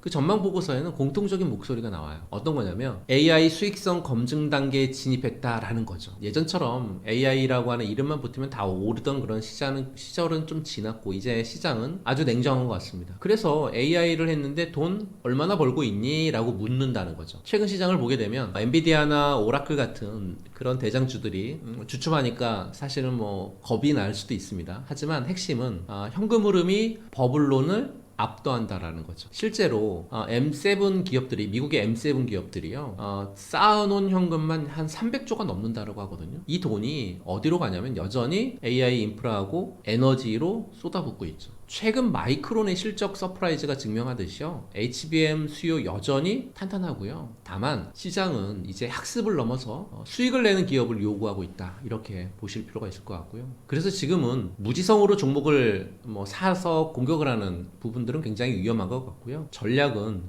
조정 시에 비중 확대 전략이지만 단 숫자가 찍히는 종목만 골라 담는 전략이다, 이렇게 말씀드리고 싶습니다. 그래서 2026년의 핵심 키워드는 여전히 에이전틱 AI인데요. 이제 스스로 판단하고 업무를 수행하는 AI 소프트웨어가 실제 기업들의 매출을 3배 이상 끌어올리고 있다라고 하는 그 데이터는 계속 나오고 있거든요. 그래서 AI는 일시적인 테마가 아니라 인류가 경험하지 못한 속도하고 규모로 펼쳐지는 거대한 패러다임의 전환이다, 이렇게 말씀드리고, 이 혁신을 주도하고 실제로 수익을 창출할 수 있는 기업이 어디인지, 거기에 기술력이라든지 또는 시장의 지배력, 그리고 재무제표 건전성 등을 꼼꼼히 다시 분석하실 필요가 있습니다. 단순한 테마가 아니라 실질적인 성장 동력을 가진 그런 기업을 찾으셨으면 좋겠다, 이런 말씀을 드리고 싶은 거죠. 에너지 인프라 기업 역시 굉장히 중요한 것 같아요. AI가 전기 먹는 하마잖아요. 근데 전기는 공짜가 아니거든요. 최근 하락장에서도 원전이라든지 송전망 관련되어 있는 종목들 견주했던 이유가 여기에 있거든요. 2026년은 온디바이스 AI도 주목하실 필요가 있을 것 같아요. 그러니까 스마트폰이라든지 PC에 AI가 탑재가 되면 교체 수요가 폭발할 거고 실질적인 성장 구간에 진입할 수 있기 때문에 그렇고요. 예를 들면 낚시할 때 이런 얘기 하잖아요. 물때가 안 맞는 것 같아, 막 이런 얘기 하잖아요. 그러면서 잠시 낚싯대를 접고 이제 그물 수선하잖아요. 지금 주식시장이 딱 그 타이밍인 것 같습니다. 억지로 수익 내려고 무리하다가는 오히려 큰 손실을 보기 좀 십상인 것 같고요. 지금은 공격을 잠시 멈추시고 내가 가진 종목이 AI 버블이 꺼져도 살아남을 진짜인지를 검토하는 그런 시간을 가지셨으면 좋겠고요. 코스피 지수가 4,000포인트 횡보하는, 어떻게 보면 단기 센티먼트 조정인 구간인데요. 펀더멘트는 견고한 것 같습니다. 단 AI 버블에 속지 마시기 바라겠습니다. 지금은 인프라에서 수익화로 넘어가는 건전한 조정기고요. 포트폴리오의 30%는 반드시 실적 기반한 그 AI 소프트웨어하고 에너지로 채워두실 필요가 있습니다. 왜냐? 이 숨고르기가 끝나면 2026년에 여러분들 계좌에 남들보다 훨씬 높이 점프해 있을 그런 섹터니까요. 사회가 AI를 만능 해결사처럼 대하는데 이러한 분위기가 과열된 상태라고 보시나요? 사회적 분위기는 제가 볼 때는 명백한 과열 같습니다. 근데 이제 하지만 기술의 실체는 과거의 버블과는 다르다, 이런 말씀을 좀 드리고 싶은데요. 그래서 지금 우리가 서 있는 위치를 좀 냉정하게 파헤쳐 볼 필요가 있을 것 같아요. 그 냉정하게 파헤쳐 볼 첫 번째는 지금 서점에 한번 가보세요. 서점에 나와 있는 책들이 AI가 붙은 책들 중에 AI로 부자 만들기 또는 AI가 바꾸는 미래, 온통 AI 얘기뿐이잖아요. 언론에서는 AI가 질병을 정복할 거고 또 기후변화를 해결할 거고 우리 모두를 부자로 만들어줄 것처럼 떠들고 있는데요. 마치 25년 전에 2000년대의 닷컴 버블을 보는 것 같다라는 그런 얘기도 현재는 들려오고 있으니까요. 그래서 지금 현실을 좀 냉정하게 볼 필요가 있다라는 말씀 드리면서요. 최근 증권사 리포터들이 공통적으로 지적하는 게 있어요. 어떤 거냐면 바로 수익의 딜레마인 것 같습니다. 수익의 딜레마라고 하는 얘기 굉장히 많이 들어보셨을 건데요. 엄청난 돈을 쏟아부은 AI 기술을 개발하고는 있지만 이걸 진짜 돈 버는 기술 맞아? 돈 버는 기업 계속해서 나올 것 같아? 라는 물음이 계속 달린다라는 거죠. 또 엔비디아 같은 극소수 인프라 기업을 제외하고는 정말 손에 꼽을 정도로 많은 기업들이 돈을 못 벌고 있는 건 사실이니까요. 특히 수많은 AI 스타트업들이 꿈을 팔지만 이익은 내지 못하고 있죠. 서비스는 화려한데 고객이 기꺼이 지갑을 열 만큼 어떤 킬러 콘텐츠가 아직 부족하다라는 말씀을 드리고 싶고요. 두 번째는 기술은 있지만 데이터하고 인프라가 없는 부분인 것 같아요. AI를 흔히 21세기의 전기다 이렇게 부르고 있거든요. 근데 그 전기가 온 나라에 깔리려고 하면 뭐 발전소도 있어야 될 거고요. 변전소도 있어야 되잖아요. 뭐 전봇대도 있어야 되고 또 전선도 있어야 되잖아요. AI도 마찬가지인 것 같습니다. AI 모델이라고 하는 전구를 밝히려고 하면 고품질의 데이터라고 하는 발전소라든지 막대한 컴퓨팅 파워라고 하는 전력망 필수이기 때문에 지금 많은 기업이 AI를 도입하려고 하지만 정작 AI를 학습시킬 깨끗하고 정제된 데이터는 없습니다. AI를 구동하는 데 필요한 어떤 반도체라든지 데이터 센터는 여전히 공급이 부족하고 천문학적인 비용이 드니까요. 지금 시장은 AI라고 하는 전구의 밝기만 보고 열광하고 있지만 이 전구를 계속 켜둘 전기료하고 인프라 비용 청구서는 외면하고 있습니다. 이 청구서가 날아오는 순간 진짜하고 가짜는 구별되겠죠. 과외라고 해서 다 팔고 도망가라는 거 아닌데요. 인터넷이 처음 나왔을 때 사실 거품이라고 했잖아요. 스마트폰 처음 나왔을 때도 과외라고 했습니다. 하지만 세상 바뀌었잖아요. 지금 AI는 단순한 챗봇이 아니고요. 온디바이스 AI하고 또 에이전트 AI로 진화하고 있습니다. 삼성전자, 애플이 내놓는 2026년 기기들을 보시게 되면 인터넷 연결 없이도 AI가 스케줄 관리하고요. AI가 통역해주는 세상이 바로 코앞에 왔으니까요. 그러니까 거품은 거치겠죠. 그 밑에 깔린 산업 지형의 어떤 변화는 사실 진짜라고 말씀드리고 싶고요. 지금 사회가 AI를 만능 해결사로 보는 건 분명 과열된 측면이 있습니다. 그렇다고 모든 기업이 AI로 대박을 칠 수는 없겠죠. 80%의 쭉정이들은 2026년에 사라질 테니까요. 우리는 쭉정이 말고 그 살아남은 20%의 찐을 찾아야 된다라는 말씀 드리고요. 단순히 테마에 편승하는 기업 말고요. AI를 통해서 압도적인 생산성을 보여주거나 또는 독보적인 데이터를 갖고 있는 그런 기업들, 그리고 이 모든 걸 돌릴 전력 인프라 기업, 여기에 집중하시면 여러분들이 성공 투자하실 수 있을 것 같다라는 말씀 드립니다. 진로나 연애, 심지어 투자까지 AI에게 묻는 것이 자연스러워졌는데 사회적으로 위험한 신호인가요? 이제 며칠만 지나면 2026년이잖아요. 요즘 참 그 묘한 풍경들이 펼쳐지고 있습니다.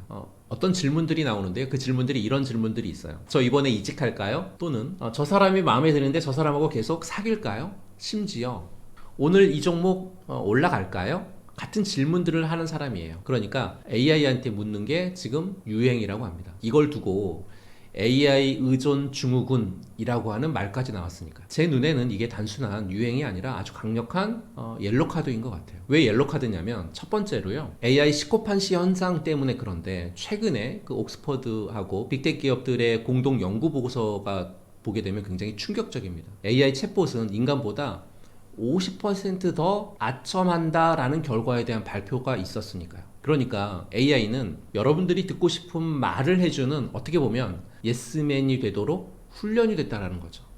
여러분들이 이 주식 갈 것 같지? 라고 물으면 AI는 근거를 찾아서 네, 맞습니다 라고 해준다라는 거죠. 이건 투자가 아니라 어떻게 보면 확증 편향의 감옥에 갇히는 거라고 이렇게 보시면 될 것 같고요. 2026년처럼 변동성이 좀 큰 장세에서 이런 아첨에 속으면 순식간에 원금 날아갈 수 있다라고 말씀드립니다. 두 번째 옐로 카드는 인간의 생각하는 근육의 어떤 퇴화 때문에 결정적인 순간 무너진다라는 거죠. 올해 하반기에 교육계라든지 또는 사회학계의 기사들을 보게 되면요, AI 의존도가 스마트폰 중독보다 더 위험하다라는 경고 메시지가 쏟아지고 있거든요. 비판적 사고력이 무너지면 어떻게 될까요? 시장에 집단 행동이 발생할 거거든요. 알고리즘이 매도를 외치면 수만 명이 동시에 던질 거고요. 알고리즘이 매수를 외치면 수만 명이 동시에 몰릴 테니까요. 2026년 미국 경기 연착륙 국면에서 이런 쏠림 현상은 예기치 못한 어떤 순간 폭락 사태를 불러올 수 있고 아주 위험한 뇌관에 빠질 수 있다라고 말씀드립니다. 더 무서운 건 AI가 내리는 판단의 기준이라든지 의도를 아무도 모른다는 거죠. 만일 특정 세력이 자신들에게 유리한 방향으로 AI의 판단을 유도한다라고 하면 어떨까요? 우리는 영문도 모른 채 그들의 불을 불려주는 들러리가 될 수 있겠죠. 세 번째 옐로 카드는요, AI의 환각은 여전히 현재 진행형이다 라는 말씀을 좀 드리고 싶습니다. AI가 다 알아서 해주겠지라는 맹신, 이게 가장 큰 리스크가 될 것 같고요. 최근 기사를 보게 되면 AI 모델이 가짜 영수증을 만들어서 경비를 청구하는 사례가 급증하고 있다고 합니다. 첫 번째 PPT를 보시게 되면 회사 돈을 빼먹는 생각을 갖고 있는 AI, 위조 영수증을 만들어서 기업들이 속수무책이다라고 하는 그런 내용들이 있는 거죠. 아직 AI는 완벽하지 않은 것 같습니다. 그런데 사람들은 AI를 전지전능한 뭔 신처럼 모시는 것 같아요. 사회적으로 중요한 결정, 특히 투자를 AI 말 한마디에 맡긴다라고 하는 건 브레이크 고장난 차를 타고 고속도로를 달리는 것 같다, 이렇게 말씀을 드리고 싶고요. AI를 멀리하거나 뭐 두려워해서는 안 된다라는 말씀이고요. 오히려 그 누구보다 적극적으로 활용을 하셔야 되는데, 단 내가 주식인이 되어야 되겠다고 말씀을 먼저 드립니다. 그러니까 AI는 답을 주는 존재가 아니라 내가 올바른 답을 찾도록 도와주는, 어떻게 보면 최강의 무기다, 이렇게 생각하시면 좋을 것 같고요. 최고의 부관이다, 이렇게 생각하셨으면 좋을 것 같습니다. 그래서 AI를 통해 정보의 비대칭성을 극복하시기 바라겠고요. 또한 최종 판단은 나의 철학으로 하셨으면 좋겠습니다. 마지막으로 인간 고유의 영역에 투자하셨으면 좋겠습니다. 결국 미래의 부는 AI 기술 그 자체하고 AI가 결코 따라올 수 없는 인간의 영역에서 탄생할 것이다, 이런 말씀을 드리고 싶습니다. 예측형 AI의 한계를 지적하는 연구 결과들을 보면 그동안 AI의 판단을 과도하게 신뢰해온 것이 아닌가요? 지난 몇 년간 우리 사회하고 시장을 지배했었던 단 하나의 키워드를 꼽으라라고 하면 단연 AI죠. AI가 세상을 바꾸고 어떻게 보면 AI가 부의 지도를 새로 그릴 것이라고 하는 장밋빛 전망이 뭐 가득했으니까요. 근데 최근 분위기가 좀 심상치 않습니다. AI의 판단을 과도하게 신뢰해온 것 아닌가라고 하는 그런 질문들이 공통적으로 나오고 있습니다. 그쵸. 우리는 AI라고 하는 화려한 마법에 취해가지고 그 마법이 가진 치명적인 어떤 맹점을 사실 애써 외면해 왔으니까요. 2026년은 바로 이 AI의 환상이 거치고 현실을 마주하게 될 거다, 이렇게 보고 있는데요. 왜 이렇게 이제 단언하는지 몇 가지를 좀 살펴보게 되면, 단언하는 첫 번째는요, 사실 AI는 천재가 아니라 모범생이라고 하는 말씀을 드리고 싶습니다. 그러니까 환각과 편향의 함정에 빠져 있다라고 하는 거죠. 우리는 AI를 전지전능한 신처럼 여겼지만 그 본질을 아셨으면 좋겠고요. 현재 AI는, 특히 이제 생성형 AI는 확률적으로 앵무새에 가깝습니다. 그러니까 방대한 데이터를 학습을 해서 가장 그럴듯하고 답을 추론하고 생성해내는 거지 인간처럼 이해하고 판단하는 게 아니라는 거죠. 바로 여기서 문제가 발생합니다. 가장 큰 문제는 환각 현상인 것 같아요. AI가 너무나 자신감 넘치는 태도로 세상에 없는 사실이라든지 아니면 데이터를 진짜인 것처럼 만들어내는 오류죠. 최근에 스탠퍼드의 어떤 AI 연구소가 발표한 2025년 보고서의 핵심 주제 중 하나는 환각의 어떤 신뢰성 문제였거든요. 기업의 재무제표 데이터를 분석하는 AI가요, 실제 있지도 않은 매출을 만들어내거나 법률 자문 AI가 실제로 존재하지 않는 어떤 판례를 이용한 사례들이 보고가 되면서 AI 예측을 기반으로 한 의사결정의 어떤 위험성이 수면 위로 떠올랐으니까요. 두 번째 문제는 데이터의 편향인 것 같습니다. AI는 학습한 데이터를 그대로 반영하는 거울과 같은데요. 만약 과거에 편향된 데이터를 학습했다라고 하면 AI는 그 편향을 더욱 강화시키고 증폭시키잖아요. 예를 들어보면 과거에 어떤 특정 집단에 대한 대출 승인 데이터가 적었다라고 하면 AI는 앞으로도 그 집단에 대한 대출 심사를 더 인색하게 할 수 있다는 거죠. 이렇게 되면 사회적 문제뿐만 아니라 시장의 어떤 새로운 기회를 포착하지 못하게 만드는 투자 결정에 이어질 수 있다라고 볼 수 있습니다. 단언하는 두 번째는 사실 좀 이 두 번째가 좀 큰 것 같아요. 블랙박스의 공포인 것 같아요. 블랙박스의 공포, 이게 무슨 말이냐면요. 왜 이런 답이 나오는지 아무도 모른다는 거죠. 설명 가능성의 부재입니다. AI에게요. 왜 A라고 하는 주식이 오른다고 예측했니? 라고 물어봤을 때 AI는 수십 개의 파라미터를 복합적으로 계산을 해보니까 그럴 확률이 가장 높았다라고 답할 뿐 명쾌하게 인과관계를 설명해주지 못한다는 거죠. 이게 바로 블랙박스의 문제입니다. 그래서 골드만삭스라든지 모건 스탠리 같은 최상위 투자 은행들이 발간한 최근 보고서에는요. AI 투자 전략 보고서들 안에 공통적으로 AI 보조 지표의 어떤 활용성을 강조하면서도 최종 의사결정은 인간 펀드 매니저들의 직관이라든지 인간 펀드 매니저들의 통찰에 의존해야 된다라는 점을 굉장히 강조하고 있습니다. 왜냐하면 시장이 급변하는 어떤 결정적인 순간에 AI가 왜 그런 판단을 내렸는지에 대한 부분들을 알 수 없다라고 하면 그 예측에 회사의 운명을 걸 수 없기 때문이죠. 그럼 AI는 쓸모없는 기술일까요? 아닙니다. 절대 아닙니다. AI는 인류 역사상 가장 강력한 도구 중에 하나가 될 것은 분명합니다. 다만 우리는 이제 맹목적인 믿음에서 벗어나서요. AI를 현명하게 활용하는 방법을 좀 배워야 된다는 거죠. 이게 바로 AI 리터리시, 즉 AI를 이해하고 다루는 능력이라고 말씀드리고 싶습니다.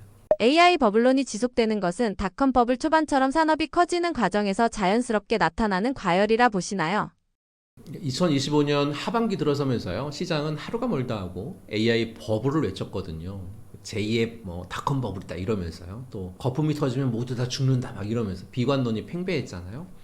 실제로 일부 거품이 낀 종목들은 사실 조정을 받기도 했으니까요. 우리가 지난 2년 동안 겪었던 건 AI 혁명의 초입에서 나타나는 자연스러운 성장통이고 왜 그렇게 성장통이라고 볼 수밖에 없었는지 닷컴 버블의 어떤 결정적인 차이는 어떤 건지 말씀을 좀 드려보면요. 2000년에 어떤 시스코 그리고 2025년에 엔비디아는 두 기업이 지금 제가 보기에는 체급이 좀 다릅니다. 무슨 말이냐면 지표가 다르다는 거죠. 2000년 버블 정점 당시 시스코의 주가 수익 비율 그러니까 P/E 값은요 470배였어요. 매출도 없는 기업이 닷컴 이름만 붙여서 상장하던 시절이었으니까요. 그런데 지금 2025년 말 엔비디아를 보시게 되면 주가가 많이 올랐다 하더라도 엔비디아의 P/E 값은 지금 몇 배냐면 28배거든요. 근데 무엇보다 중요한 건 돈을 벌고 있느냐거든요. 올해 SK하이닉스가 분기 영업이익이 11조 넘게 나왔거든요. 엔비디아는 현금 흐름만 수천억 달러를 주무르고 있습니다. 이건 형체 없는 거품이 아니라 실질적인 인프라 구축에서 나오는 실적의 근육이죠. 최근 발표된 글로벌 IB, 글로벌 투자은행들의 2026년 전망 보고서들도 하나같이 지적을 하는데요.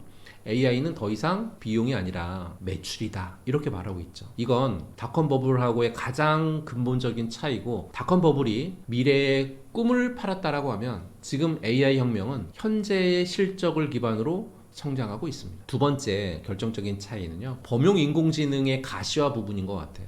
최근에 발표된 어떤 보고서들 그리고 오픈 AI하고 구글의 연말 컨퍼런스 내용을 보시게 되면 인간 수준의 추론 능력을 가진 AI 이제 실험을 넘어서 산업 현장에 배치되고 있다라고 하는 얘기들이 굉장히 많았잖아요. 이건 생산성의 산업혁명 같아요. 2000년대 인터넷이 정보의 어떤 속도를 바꿨다라고 하면 2025년 AI는 지능의 가격을 제로로 만들고 있습니다. 2025년 한 해 우리가 목격한 가장 큰 변화는 바로 에이전틱 AI의 어떤 대중화 부분인데요. 2024년까지 AI랑 대화하는 수준이었다라고 하면 2025년은 AI는 스스로 업무를 계획하고 실행한다는 거죠. 최근에 증권사 보고서들을 보게 되면 전 세계 기업의 약 한 68%가 AI를 사용하고 있다고 하고요. 프론티어 기업은 AI 도입이 더딘 기업보다 평균 3배 높은 어떤 수익을 기록하고 있다라는 조사도 현재 나와 있으니까요. 생성형 AI 기업은 초기 투자 대비 평균 3.7배 정도의 ROI도 기록하고 있습니다. 제가 그 내용들이 어떤 게 있었는지 그 소식을 좀 찾아봤는데요. 이렇게 이제 단순한 호기심을 넘어서 기업의 생산성을 실제로 파괴적으로 높이고 있다라고 하는 그런 증거잖아요. 돈이 안 된다는 우려가 어떻게 하면 더 빨리 도입하느냐로 바뀌고 있다, 이렇게 보시면 될 것 같고요. 닷컴 버블 때 아마존이 살아남는 거 아실 거예요. 그때 아마존이요 92%까지 폭락했어요. 근데 지금 어떻습니까? 결국은 세상을 지배하고 있잖아요. 지금 AI 시장도 똑같다고 보는 거죠. 2024년, 2025년은 어떤 과열이 있었지만 1등 기업을 가려내기 위한 어떤 진정한 성장통이 진행이 되는 부분인 것 같고요. 이번 혁명은 닷컴 버블 때하고는 달리 실적이라고 하는 정말 단단한 반석 위에서 진행되고 있다는 사실이 가장 중요한 것 같습니다. AI라고 하는 거대한 배는 이미 출항했습니다. 지난 2년간의 파도는 오히려 배의 속도를 더 빠르게 만들었고요. 더 이상 항구에 서서 버블일까 아닐까를 망설이지 마셨으면 좋겠습니다. 진짜 기술력과 압도적인 실적을 가진 기업, 또 AI 생태계의 심장을 쥐고 있는 그 승자들을 찾아서 과감히 올라타셔야 됩니다. 그래야 2026년 그리고 앞으로 5년에서 10년을 지배하는 어떤 투자의 핵심이 바로 여기서 나올 테니까요. AI에 대한 기대와 불안이 공존하는 상황에서 개인 투자자는 어느 정도 수준으로 접근하는 것이 현실적이라고 보시나요? 지금 AI 시장을 보며 느끼는 불안감은 지극히 정상인 것 같아요. 왜냐하면 3년 전에 이제 그 챗 GPT가 처음 나왔잖아요. 그때 기억하실 거예요. 그때 다들 와 신기하다 이러고 말았지만 지금 어떻게 보면 내 일자리 위협하고 있고요. 기업의 생존을 결정짓는 칼이 됐어요. 지금 시장에서 AI 만능론이라고 하는 환상과 또는 AI 버블 붕괴라고 하는 공포가 지금 공존하고 있는데요. 개인 투자자분들이 이 양극단에서 사실 휘둘리면 필패할 것 같아요. 그래서 여러분들이나 저나 냉정한 사용자지만 깐깐한 주주의 관점으로 접근할 필요가 있어서요. 몇 가지 접근법에 대해서 좀 말씀을 좀 드리면요. 첫 번째 접근법은 곡괭이하고 청바지 전략은 여전히 유효하다는 거죠. 가장 안전하면서도 확실한 투자는 여전히 인프라라는 거죠. 2025년 현재 데이터 센터 전력 소비량이 전 세계 전력의 5%를 넘보고 있는데요. 5년 뒤에는 인도의 전체 사용량과 맞먹는다고 합니다.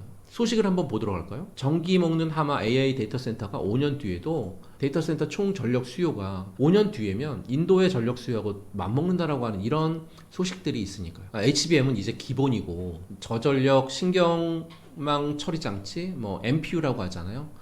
그리고 이를 시켜줄 액침 냉각 기술, 그리고 전력 설비들은 바로 19세기 골드러시 때 돈 번 청바지 장수들입니다. AI 모델이 누가 이길지 모르겠지만 누가 이기든 무조건 써야 되는 필수제 기업들 보시면 좋을 것 같고요. 삼성전자, SK하이닉스 같은 칩 메이커뿐만 아니라 변압기 기업 또는 냉각 시스템 기업들, 또 SMR을 짓는 기업들, 또 ESS 설비 기업들, AI가 존재하는 한 실적이 우상향할 수밖에 없고요. 이건 투기가 아니라 확정된 미래에 대한 투자다, 이렇게 보시면 될 것 같습니다. 두 번째, 무늬만 AI를 걸러내는 눈이 좀 필요할 것 같아요. 여기가 좀 중요한 것 같습니다. 2024년하고 2025년은 이름에 AI만 붙으면 주가가 날아갔거든요. 근데 2026년은 다르다라는 거죠. 이제는 실적으로 증명하는 기업만 살아남는다는 건데요. 즉 영수증을 검토하는 시기라는 거죠. 최근 증권사 보고서들을 보게 되면 가장 많이 등장하는 단어가 바로 투자 대비 수익률, 그러니까 ROI거든요. 엔비디아가 칩 사고 데이터 센터 지었는데 그래서 돈 얼마나 벌었니? 라고 시장이 묻기 시작했다라는 거죠. 기업 리포트 보실 때 딱 하나만 확인하셨으면 좋겠습니다. 이 회사의 AI 서비스로 유료 구독자가 얼마만큼 늘어났는지, 비용이 얼마만큼 절감이 됐는지. 단순히 챗봇 하나 붙여놓고 AI 기업이라고 우기는 곳은 이제 쳐다도 보지 마시기 바랍니다. 의료 AI가 실제로 보험 수가를 적용받고 있는지, 또는 법률 AI가 로펌에 팔리고 있는지, 온디바이스 AI가 탑재된 가전이 실제로